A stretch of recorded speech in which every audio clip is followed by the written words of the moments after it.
ଲୋ କୋଉ ଝିଅ ବୋଧେ ତା ପ୍ରେମରେ ପଡିଯାଇଛନ୍ତି ଆଉ ପଡିବେନି ସବୁ ତ ସବୁ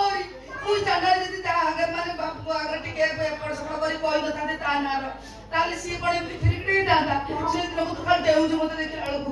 ନା ନା ନା ଏତେ ଭାବିବା ଠିକ ନୁହଁ କାହା ସାଙ୍ଗର କଥା ହଉଥ ମୁଁ ଯାଉଛି କାନାଇ ସେ କାହା ସାଙ୍ଗର କଥା ହଉଛି। ହ୍ୟାଲୋ ଫାଦର ହଁ ନମସ୍କାର ଦେହ ଭଲ ଅଛି ନା ହଁ ମୋ ଦେହ ଭଲ ଅଛି ଫାଦର ଟଙ୍କା ପଠେଇଥିଲି ପାଇଛ ନା ହଁ ନା ନା ଛୁଟି ନାହିଁ ଫାଦର ବାବୁ ମନା କଲେ କହିଲେ 8-10 ଦିନ ପରେ ଛୁଟି ଦେଇ ହବନି ହଁ ନା ନା ଫାଦର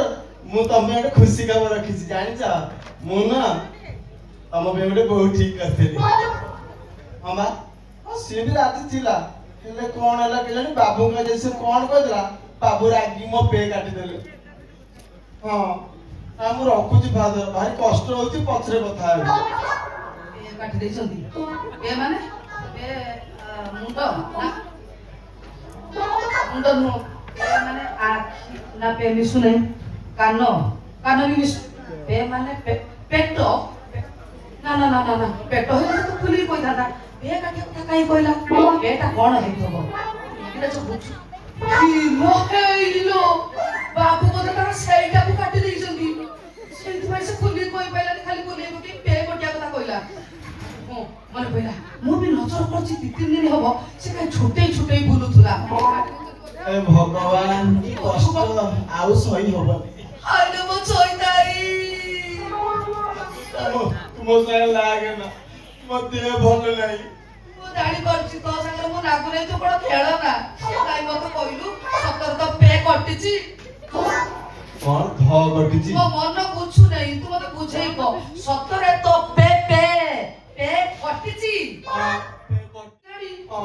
ଏ ମୁଁ କାହାକୁ ଏକଥା କହିବି ନା ମୁଁ କରିବି କଣ ସାବି ତୁ କାନ୍ଦ ନା ତୁ କାନ୍ଦିଲେ ମତେ କାନ୍ଦ ମାରୁଛି କାନ୍ଦିବିନି କେମିତି କହୁନୁ ତୁ ତ ଜାଣିଛୁ ତୋ ଦିଅ ଖଣ୍ଡିଆ ହେଇଗଲେ ମୋ ଦିହରୁ ଲହୁ ବାହାରେ ତତେ ଭୁକ ଲାଗିଲେ ମୁଁ ବାଲୁଆଲିକି ଖାଇଯାଏ ତତେ ଗରମ ଲାଗିଲେ ମୁଁ ଫ୍ୟାନ ଖୋଲିକି ବସିଯାଏ ଏସବୁ କାହିଁ ହୁଏ ତୁ କଣ ବୁଝିପାରୁନୁ ତତେ ପରା ମୁଁ ନବ କରିଦେଲି ତୁ ନବ କରୁଛୁ ସାବି ହେଲେ ଆଉ କଣ ହବ ସାବି ଗୋଟେ କାମ କରୁନୁ ତାହେଲେ ଆମେ ତୋର ମୋର ବାହା ହେଇଯା ତୁ କଣ ମତେ ଆଉ ବାହା ହେଇପାରିବୁ କାହିଁକି କେମିତି ହବୁ ତୋର ତ ପେ କଟିଛି ପେ କଟାଉ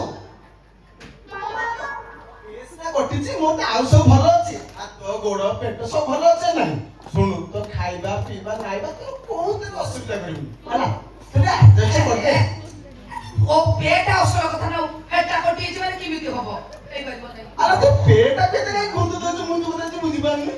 ତୁ ଟିକେ ଆଡଜଷ୍ଟ କରିଦେଲେ ହବନି ଓହୋ ତୁ ବୁଝୁନୁ ଚଇତାଇ ଭଲ ନ ଖାଇଲେ ଧର ଚଳିବ ଭଲ ନ ପିଇଲେ ବି ଚଳିବ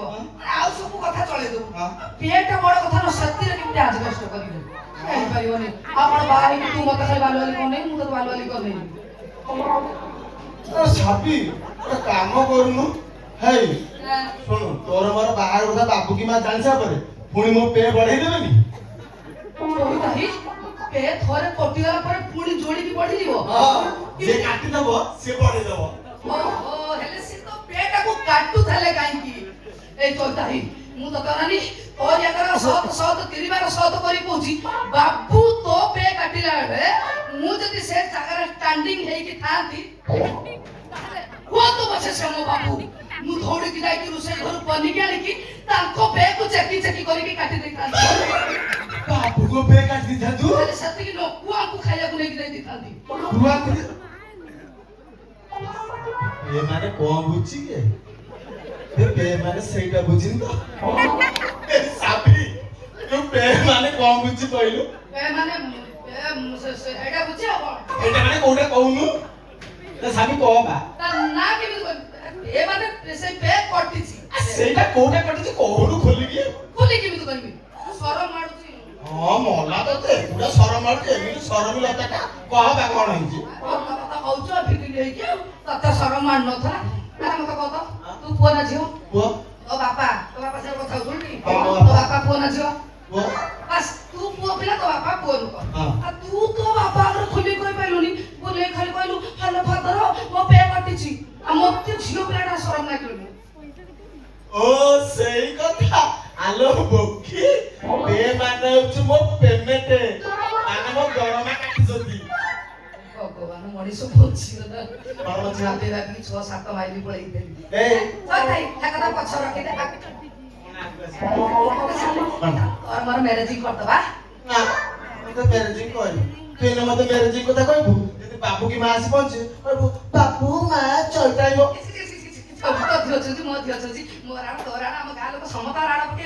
ବାବୁ ମା ଆସନ୍ତୁ ଘରକୁ ଆସିକି ତାକୁ ଡାଇରେକ୍ଟର କହିଦେବି ବାବୁ ମା ମୁଁ ଚଇତା ହେଇକି ଲଭ୍ କରୁଛି ତାକୁ ପ୍ୟାକେଜିଂ କରିଦେଇଛି ତୁ ମ୍ୟାରେଜିଂ କରିଦିଅ ওনা ডাইরেক্টর করে দিছি ଡାଇରେକ୍ଟର କହିଦେବି ডাইরেক্টর নো সেটা ও ডাইরেক্টর ସେଇଟା ସେଇଆକୁ ପାଠ ପଶୁନାହିଁ ସେଇଆକୁ କହିଦେବି ହେଲା ଏବେ ବିଶ୍ୱାସ ହଉଛି না তথাপি বিশ্বাস হও କି କଥା କାହିଁ ହଉନି তথাপি বিশ্বাস হউনি ମୁଁ ଦେନେ ଟେଷ୍ଟ କରିବି ଯଦି ତୁ ମୋ କଣ୍ଡିସନ ରାଜି ହେବୁ ତାହେଲେ ବାହାରିବି ଆଉ ଏଇ ଗୋଟା କଥା ଧରଛୁ ଆଉ ହଉ ଠିକ ଅଛି ଟେଷ୍ଟ କର ତୁ ଆଖି ବୁଝୁନୁ ଆଖି ବୁଝିବି ହଁ। କାହିଁକି ତୁ ଆଖି ବୁଝୁ ମୁଁ ଟେଷ୍ଟ କରିବି ହଉ ଠିକ ଅଛି ଏ ଦେଖେ ମୁଁ ଆଖି ବୁଝିଲି ଏଇ ମୁଁ ଧଇଲି